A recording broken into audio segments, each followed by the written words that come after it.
తామరాకు ఎప్పుడూ కూడా నీళ్ళల్లోనే ఉంటుంది. అవునా అమ్మ?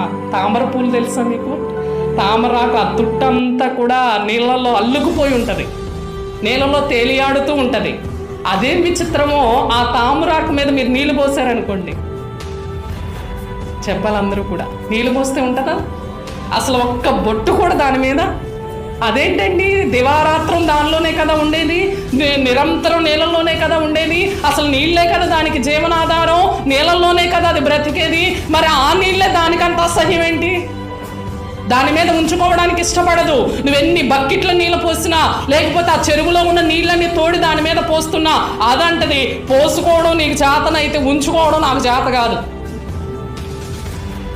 నువ్వెన్నన్నా పోసుకో, నువ్వెన్నన్నా, ఎన్ని బకెట్లు కాదు, ఎన్ని డబరాలు కాదు, ఎన్ని డేక్షలు కాదు, ఎన్ని బిందెలు కాదు, నువ్వెన్ని పోసిన ఈ చెరువంతా తోడి నా మీద పోసిన, చెప్పాలి అందరూ కూడా, నేను మాత్రం నా మీద ఒక్క నీటి బొట్టు కూడా నేను ఉంచుకోవడానికి ఇష్టపడను. ఈ మురికితో కూడిన నీరు, ఈ అసహ్యంతో కూడుకున్న నీరు, కంపుతో కూడుకున్న నీటిని నా మీద ఉంచుకోవడం ఏంటి? నేనంటూ ఒక ప్రత్యేకత కలిగిన ఆకును అనేది మనకు తెలియజేస్తూ ఉంది. దేవుడు సృష్టికర్త అయిన దేవుడు సృజించినవి కొన్ని మనకు బుద్ధి నేర్పుతాయండి, జ్ఞానాన్ని నేర్పుతాయి మనకి.